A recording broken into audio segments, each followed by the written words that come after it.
Good evening and welcome to the Council Budget Meeting for Wednesday, September 20th, 2023. Please rise for the playing of the National Anthem at a moment of reflection.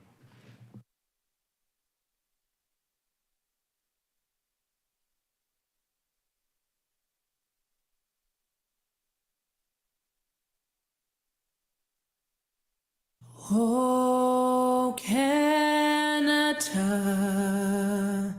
our home and native land, true patriot love in all of us command.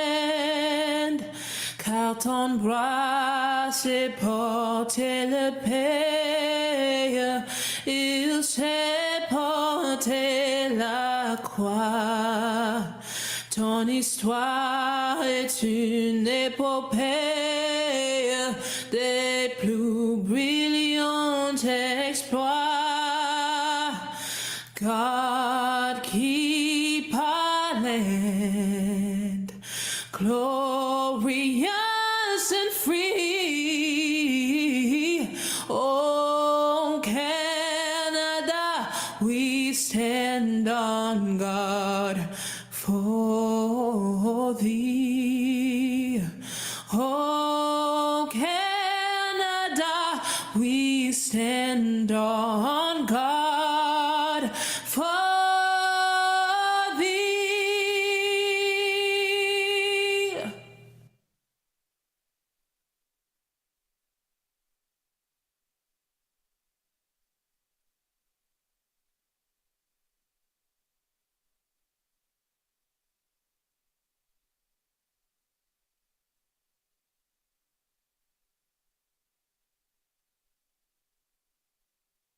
Please be seated. I will look to Councillor McPherson to read the land acknowledgement.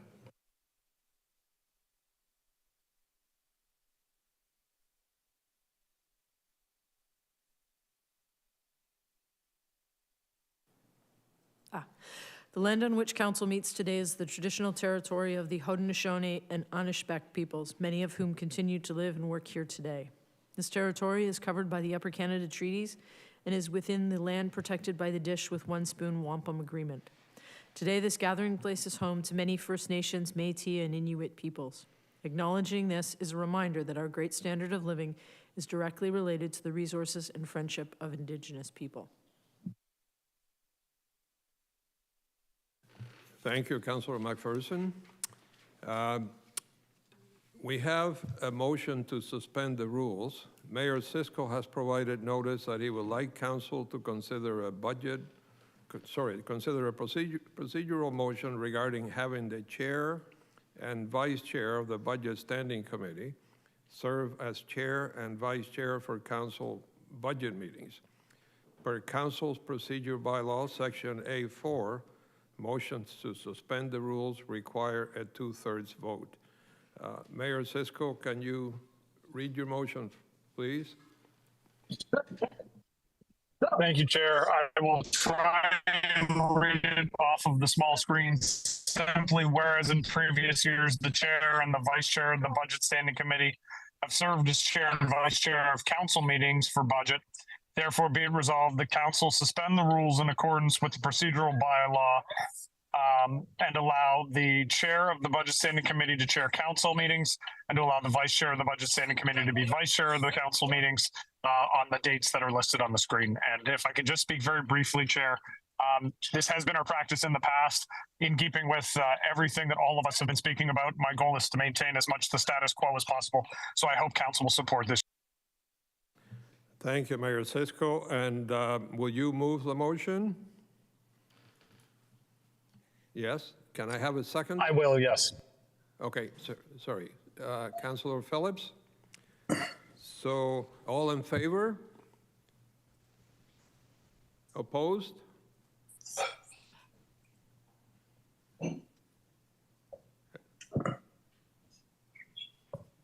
Yeah, that's carried. Thank you.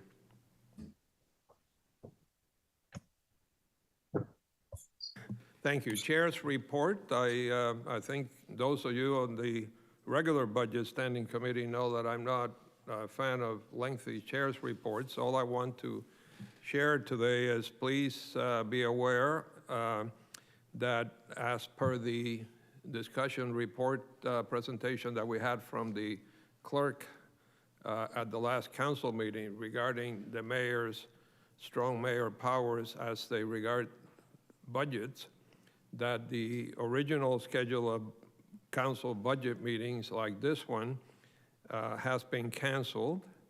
So this is the last one of these for now, none in October, and then the next one of these, which is a full council budget meeting, will be November 1st, 2023. Thank you. So,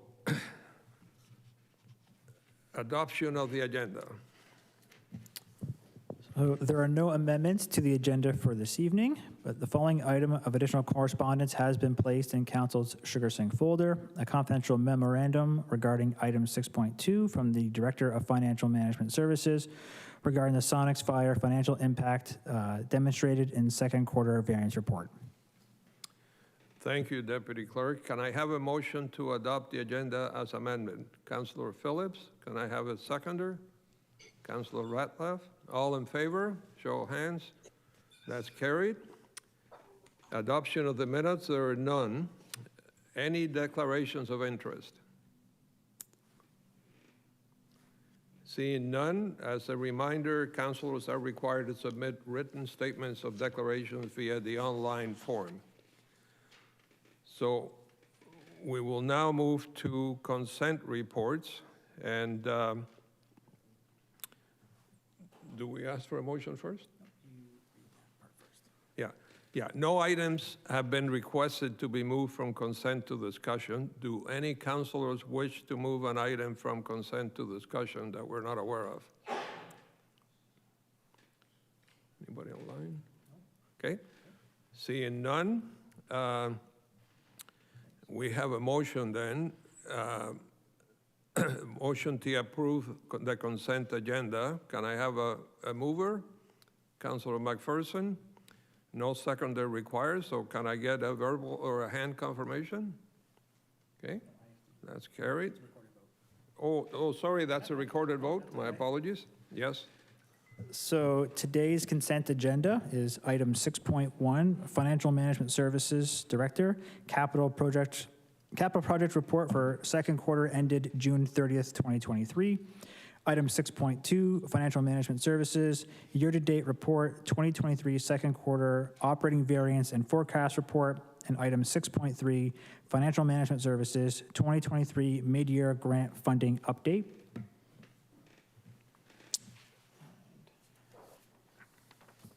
Just waiting for the voting mode to activate here. Councilor McPherson. Yes. Councilor Phillips. Yes. Councilor Ratzlaff. Yes. Councilor Williamson. Yes. Councilor Harris. Yes. Councilor Kushner. Yes. Mayor Sisko. In favor. And Chair Garcia. Yes. And that's carried.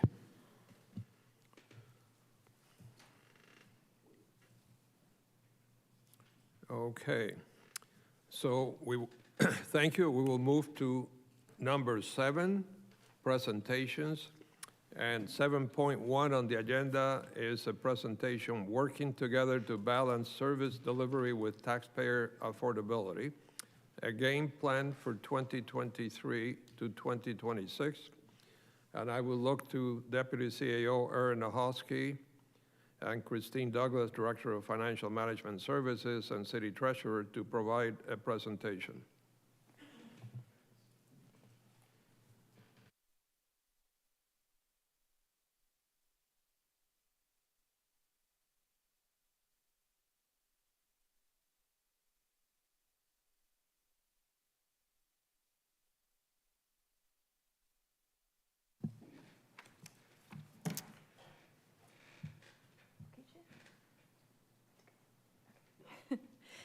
Thank you, Chair Garcia, Mayor Sisko, and members of council for hearing our presentation this evening.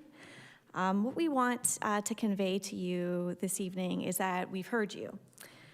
We're here to assure you that the directions we've heard from you over the last several months is top of mind during, yes, of course, the preparation of the 2024 to 2026 multi-year budget, but also part of a larger strategy that we're working on to ensure that those directions are top of mind throughout the year and throughout this term. So I'm here today to provide a brief overview of our shared challenge, what we're up against as we tackle the issue of taxpayer affordability, and how we propose to tackle it together with you. And then I'll hand it over to Director Douglas to delve further specifically into the multi-year budget component of this process. So first and foremost, we've heard you. We've heard calls for an intense focus on taxpayer affordability this term, for the balance of this term. We've heard your budget guidance that you provide and continue to provide us.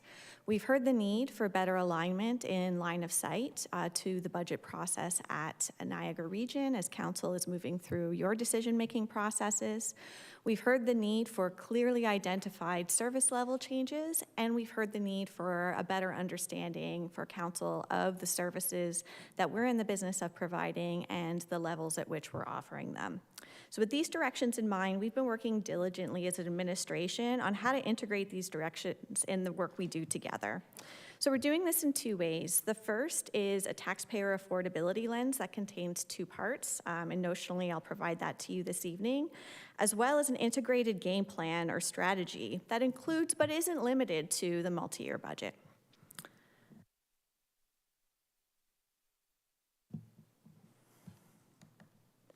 So first and foremost, the first part of the taxpayer affordability lens is relatively simple.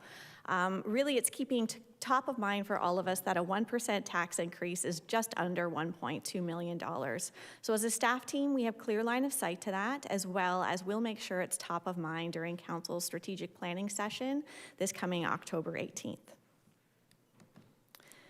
The second part of the taxpayer affordability lens is a bit more complicated, but equally as important, and it's something we're calling the legislation service initiative ratio.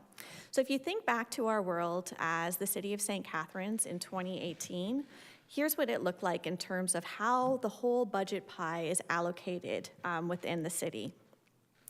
So back in 2018, you recall we had a budget of about $101 million. Of that $101 million pie, 68% of it was directly related to businesses that we are legislatively required to provide, services that we're legislatively required to provide. So that was roughly in the range of $69 million. Some of those legislative services, just to name a few, of course, the Municipal Act, minimum maintenance standards, the Insurance Act, Drainage Act, Occupational Health and Safety Act, just to name a few. These are services that we are legislatively required to be in the business of offering. We can certainly delve into that to see, are we delivering those services at the bare minimum, or have we gone over and above? Is there flexibility there? But as a general rule, back in 2018, 68% of our total budget pie was devoted to those legislative services. Back in 2018, 24% of that budget pie, that $101 million, or about $23 million, was devoted to other services that we are in the business of offering. And about 8%, or $7.7 million, was strategic and community initiatives that don't relate to those other two buckets. So that was our world back in 2018, 5 years ago. If you fast forward to 2023, our budget is $117 million this year.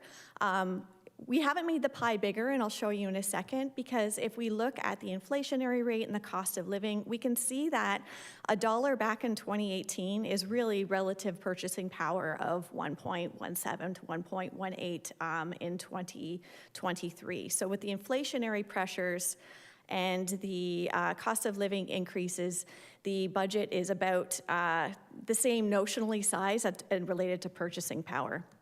So with that 2023 budget, or that $117 million, you can see now that 77%, or almost $90 million, is devoted to businesses that are legislatively required, services we have to provide. And some of the increases when we were doing this analysis over time relate to things like increases in the Planning Act that we saw through Bill 109, Bill 23, and other pieces of legislation. Increased obligations for asset management planning, increased expenditures related to fire protection and prevention, and also emergency management. So that's how our pie, in terms of how it's allocated, has changed in relation to legislative services. The other services that aren't legislated that we're in the business of offering are at about 13% in 2023. And that's a lot attributed to the closure of the Garden City Arena, the uploading of transit, and the increase in investment income.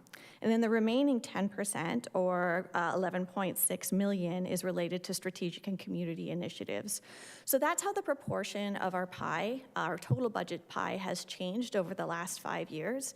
We have heard, council, that we don't want to make the pie bigger. We don't want to make the pie bigger than inflationary increases or cost of living increases. So the strategy that we're focusing on is looking at what's happening within that pie to balance the services that we're in the business of offering, the services that we're legislatively required to offer with taxpayer affordability. So what's our game plan? Wait for it. So the first off is the strategic plan. The strategic plan refresh is critically important because that strategic and community initiatives piece, there isn't a lot of budget within our pie devoted to that currently. We want to know what's most important to you. We know there are so many community priorities, community expectations, and demands for services and initiatives. We want to hear from council as a whole, which is the most important to guide our decision making as we balance those expectations with taxpayer affordability. The second, which we're really here to talk about tonight, is the multi-year budget, which Director Douglas will get into momentarily. The next piece, which we hope to kick off right after we finish the strategic plan refresh project, is a core service review. So what that will give us is better line of sight to those services that we're legislatively required to deliver. Where are we delivering at the base minimum standard, and where are we going above and beyond, and where might there be flexibility in that, as well as the other services that we're offering and the service levels to guide the decision-making processes. Something that continues to be fundamentally important is advocacy and government relations. Because that pie has grown to 77%, we need clear line of sight to where the municipality is receiving more mandates without commensurate resources and being able to convey that to other levels of government, as well as being poised to really capitalize and leverage any funding opportunities that may be available. And the last is improving our systems, making sure we have better access to data so we can do better business analysis and get better information to see how we can improve the way we do business. A lot of our systems are behind, but there's great work underway with PeopleSoft integration, as well as asset management and resource planning systems that we're working on, which will improve our ability to do business analytics and see where there might be opportunities to do better. So, but here today, we're really here to delve into the multi-year budget process, so I'll hand it over to Director Christine Douglas for that.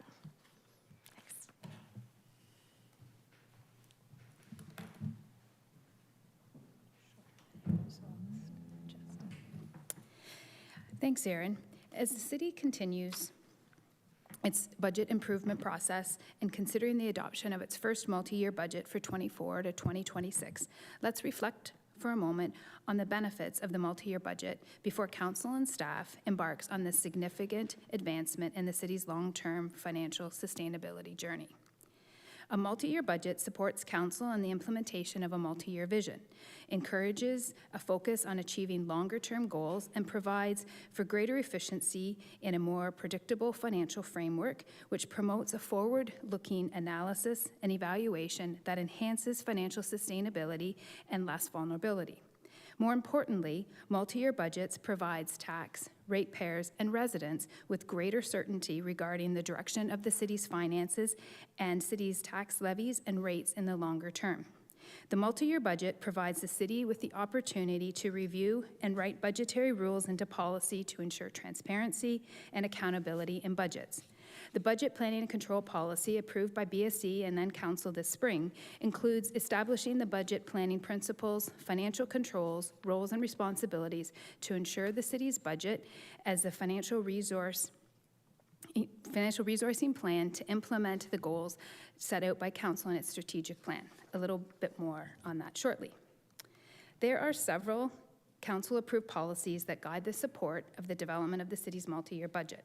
A number of them are shown here, such as the strategic plan and the refresh happening in October, the official plan and master plan such as transportation, recreation, and asset management. In addition to these documents providing the roadmap for the city's budget, council-approved levels of service in combination with legislative services guide the services the municipality provides to its community and the resources required to deliver those services. For many years, and more formally since 2008, the city used the practical version of zero-based budgeting to develop our budgets.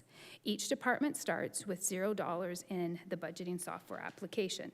They build their budgets line by line based on the services and programs that will be provided and established on council-approved levels of service.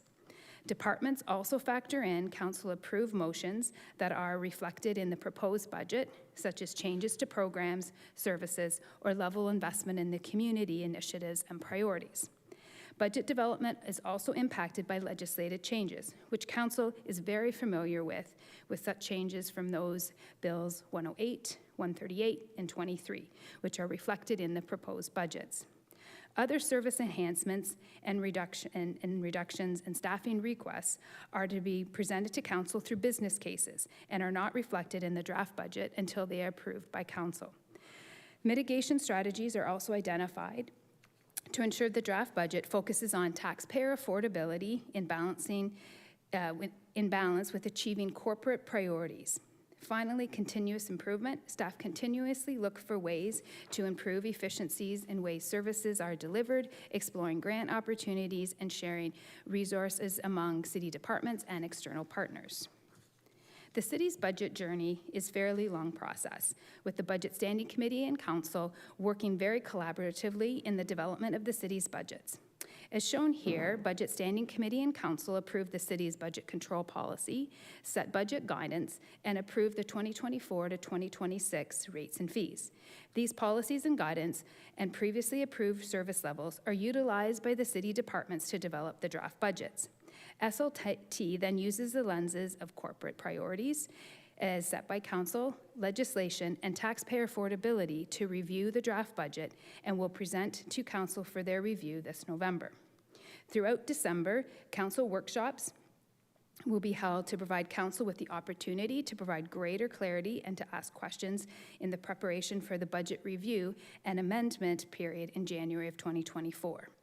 Throughout the budget journey, there are a number of public engagement opportunities. Engage STC contains several resources and a question section that is available 24/7.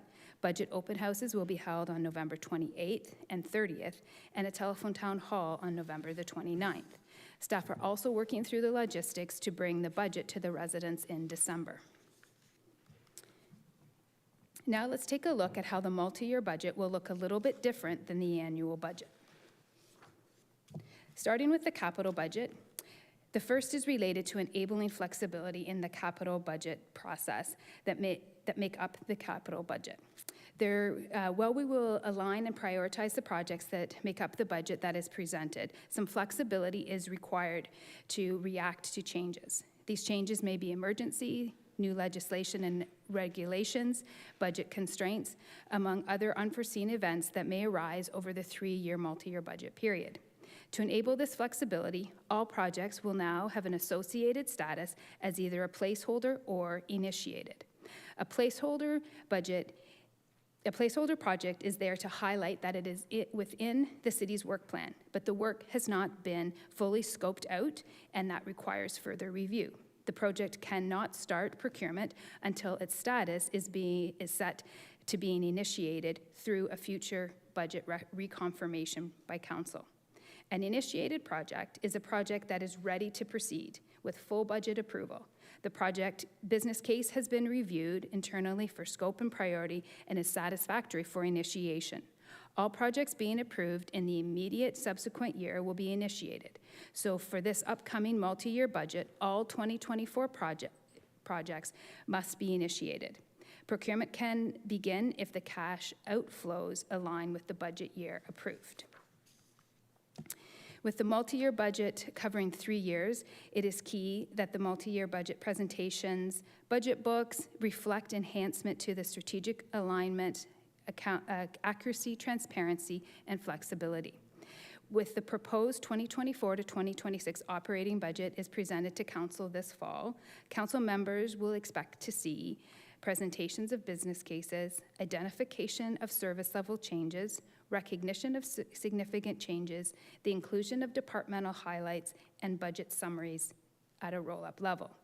Business cases are shared with Council for all new services or removal of existing services, and the change cases for increasing or decreasing the service level. This creates the ability to clearly identify the service changes being brought forward, what they are intended to address, how success can be measured, and what costs and potential related revenues would be.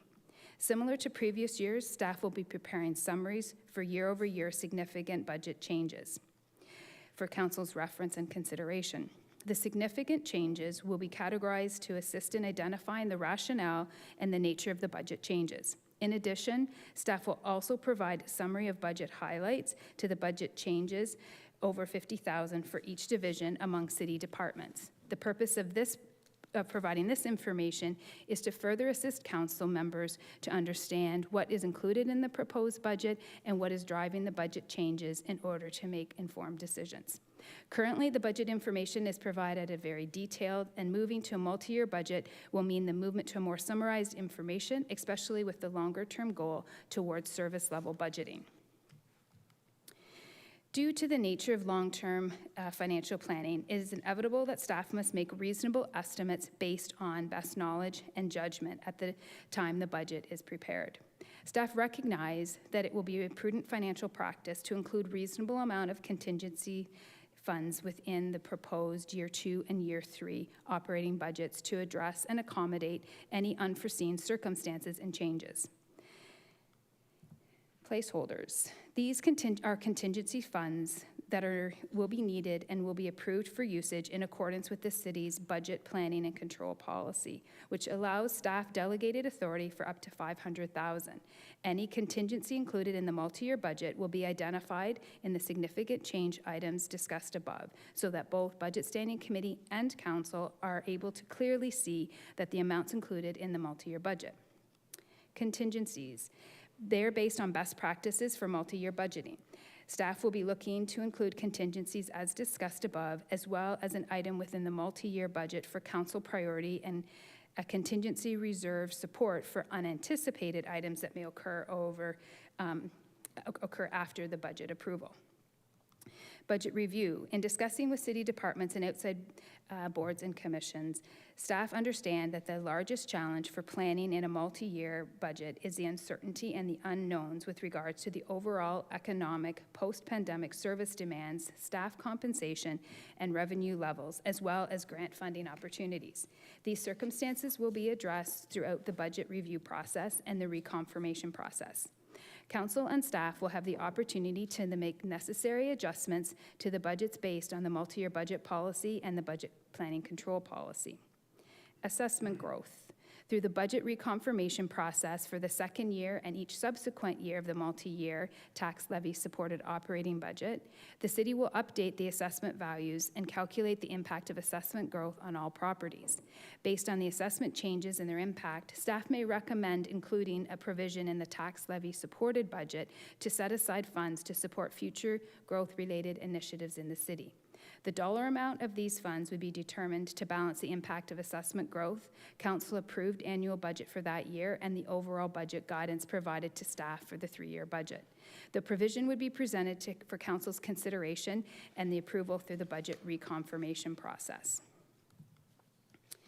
Under the multi-year budgets and the adoption of budgets, it will look slightly different. The tax levy and water and wastewater budgets will, for the first year, being 2024, will be adopted, with the 2024 to the 2026 capital budget being adopted. The 2025 and 2026 tax levy and water and wastewater budgets and the 2027 to 2030 capital budgets will be adopted in principle. For 25 and 2026 years, there will be a reconfirmation of these budgets that were approved in principle in the prior years. This evening, we have shared a review of the multi-year budget and how it looks a little different. It is important to reassure Council and the community that we have heard you and that we understand how important the over 300 lines of business and services delivered to our residents are to all of you, and how they are relied on by each and every one of you every day, and that they are needed, and that they are needed to be remain to be affordable.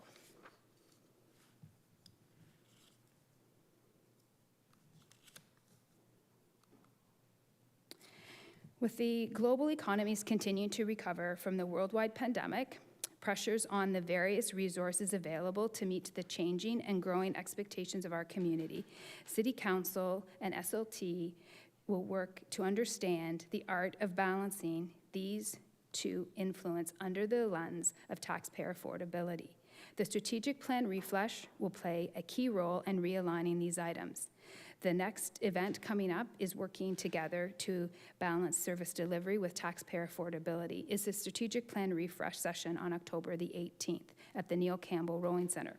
Looking forward to continuing this journey towards the approval of the city's first multi-year budget with all of you. Mr. Chair, that concludes staff's presentation. Thank you. Thank you, Director and Deputy CAO, for those very informative presentations. Does anyone have any questions of the Deputy CAO or the Director of Finance? Councilor Kushner? So thank you, Mr. Chair. I would have thought a presentation like this would have been better off on a Monday where the public can tune in. I gather they're not tuned in today. Thank you. My understanding is that we are on YouTube, so it is visible, yes. Because I thought it was very informative. But the question I have is I'm quite surprised that we have zero-based budgeting. And when we had that contentious council meeting, one of the residents suggested we move to it. And at that time, staff didn't respond by saying that we already have it. So I find it quite surprising that no mention was made at that time if we do have it. Thank you. Director, would you like to address that? Thank you, through you, Mr. Chair.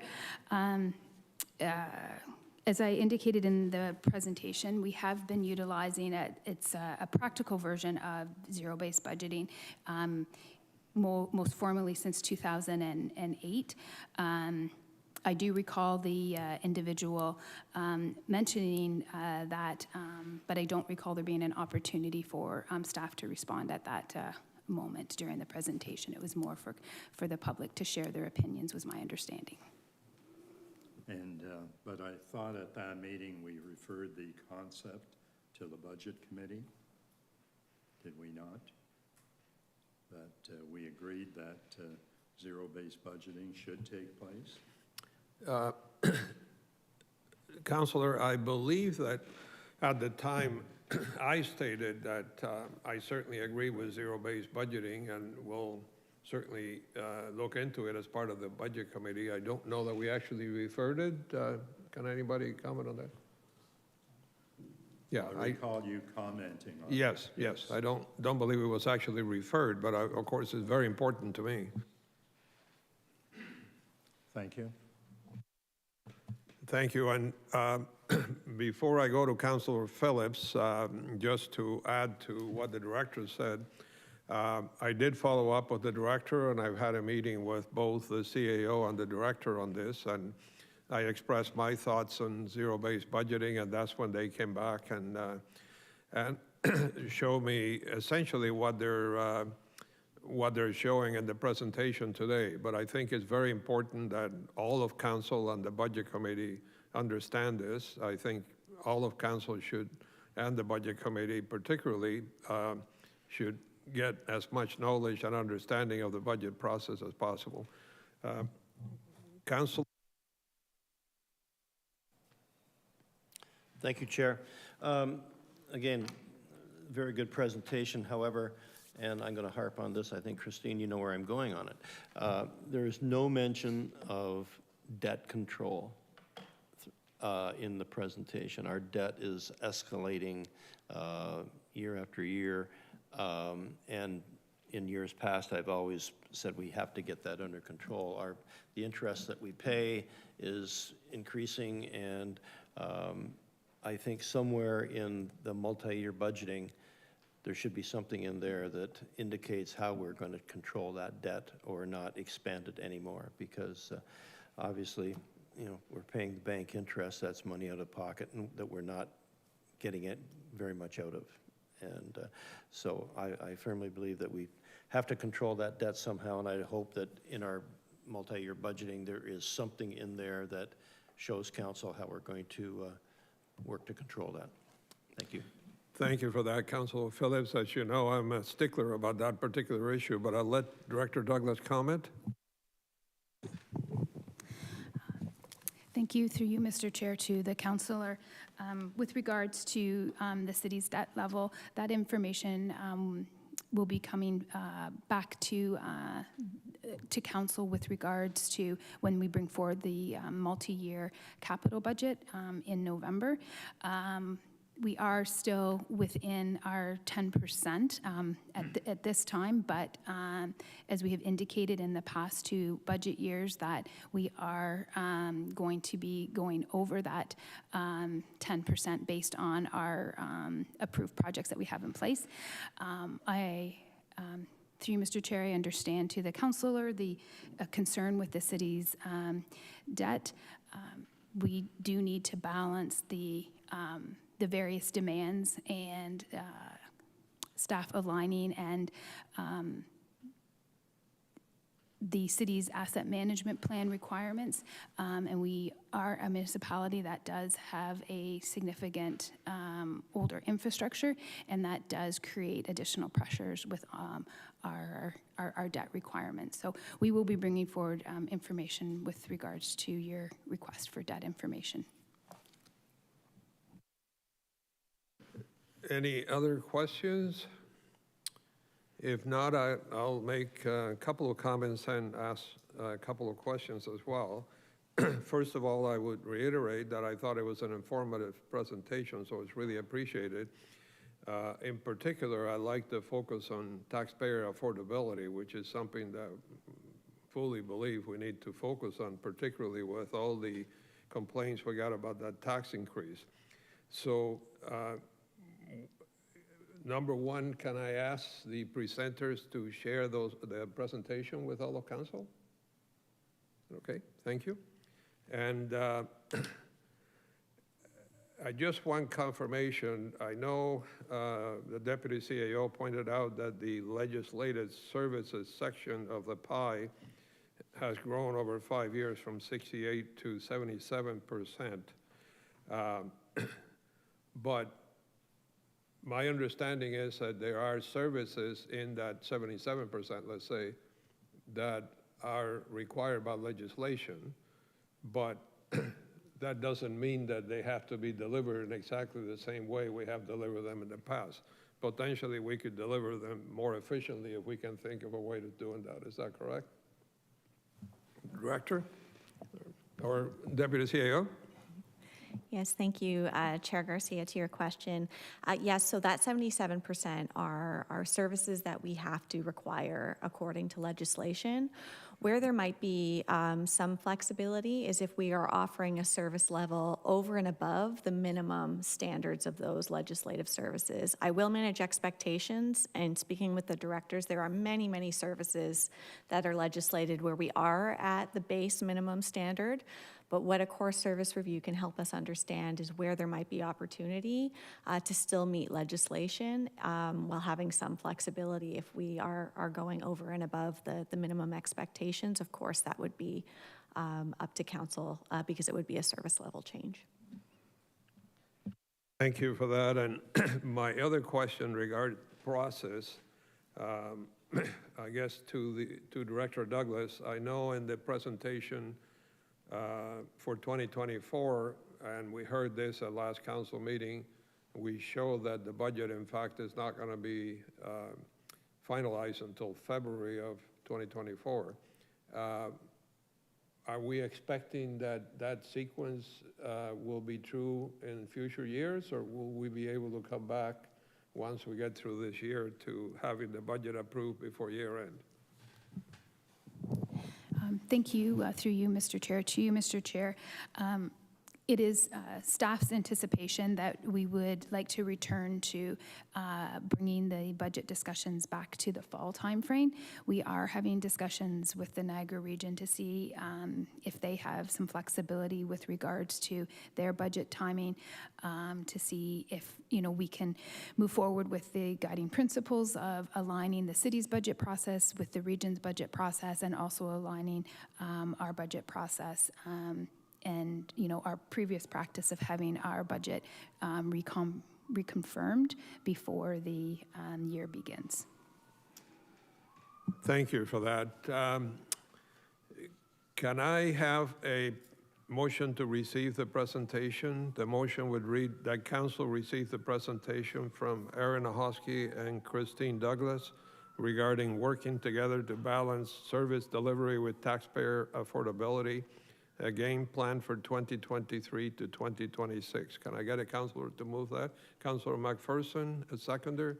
Councillor Kushner. Can I get a verbal hand confirmation?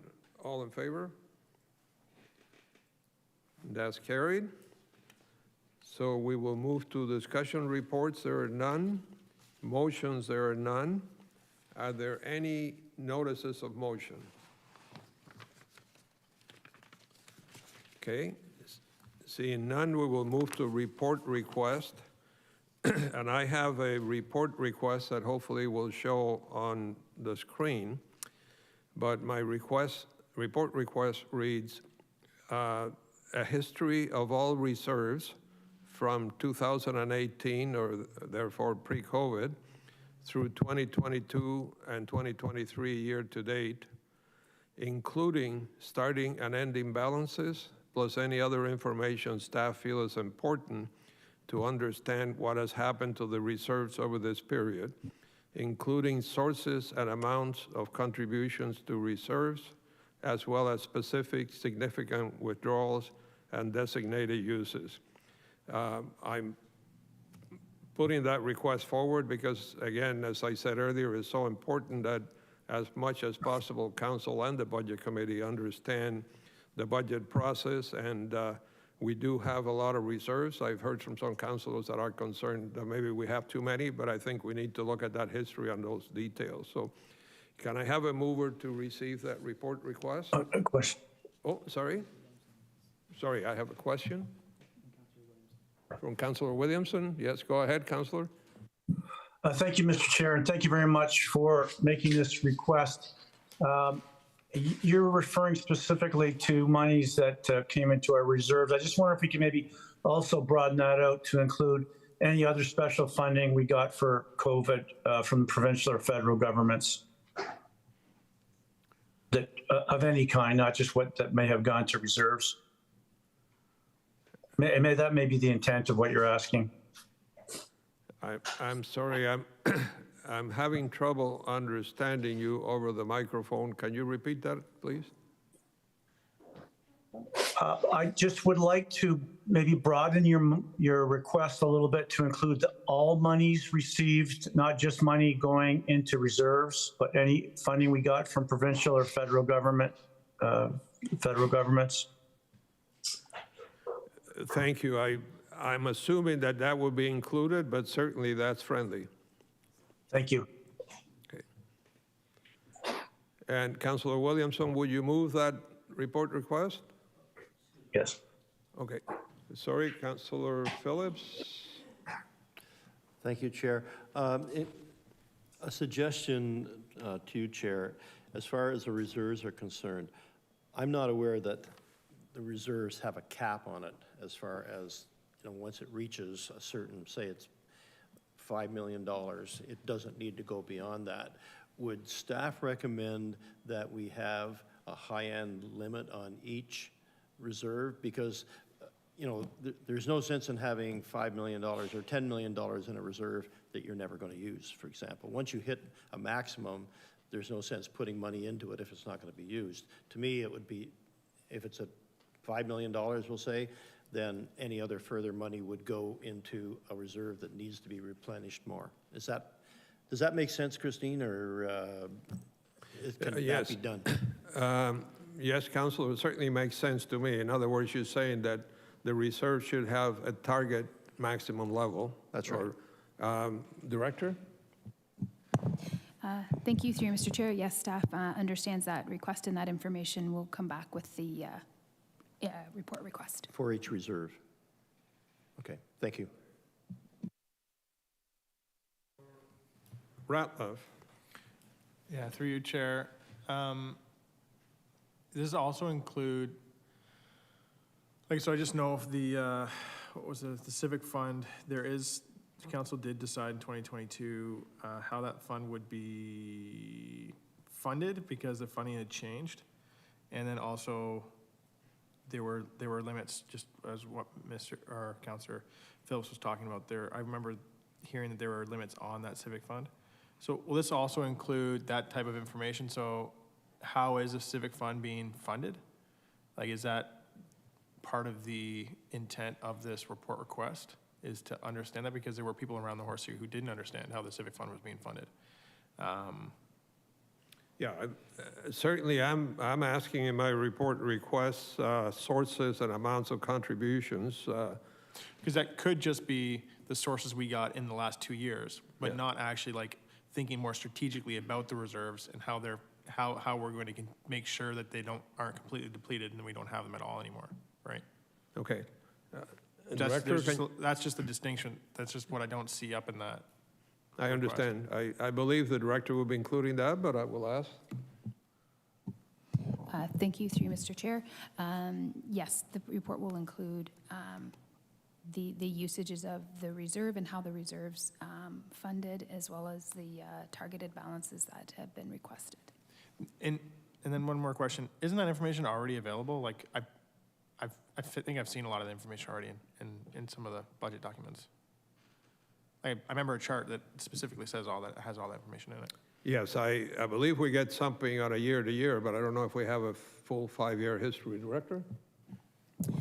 Through you, Mr. Chair, to the councillor, yes, as part of the Q4 report each year, we do provide a report to council with this information.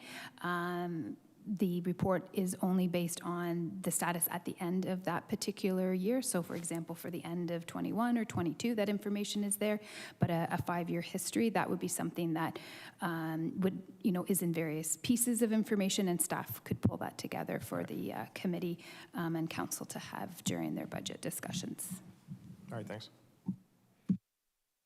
Thank you. So Councillor Williamson moved the report request. Can I have a seconder? Councillor Phillips. Can I have a hand confirmation? Oh, hand confirmation. All in favor? That's carried. So we move to 12 as closed session, which we don't have. So therefore, we don't have any motions arising from closed session. So the last item 14 is bylaws. So the motion reads that the bylaw listed on the council budget agenda to be read the first time, considered and passed. It's a bylaw to confirm the proceedings of council at its regular council budget meeting held on the 20th day of September 2023. One reading with respect to confirming the proceedings of the meeting held on September 20th, 2023. That it be signed and executed by the mayor and the deputy clerk. Can I have I believe it's signed and executed by the chair and the deputy clerk. Can I have a counselor move that motion? Counselor Kushner. And can I have a counselor second the motion? Counselor Phillips. And all in favor? That's carried. And we don't have Counselor Miller here to have his favorite motion to adjourn. So can I have a motion that there be no further items of business, this meeting be adjourned? Counselor Kushner, seconded by Counselor McPherson. All in favor? And meeting is adjourned. And by the way, don't get spoiled and assume that all meetings are going to be this short.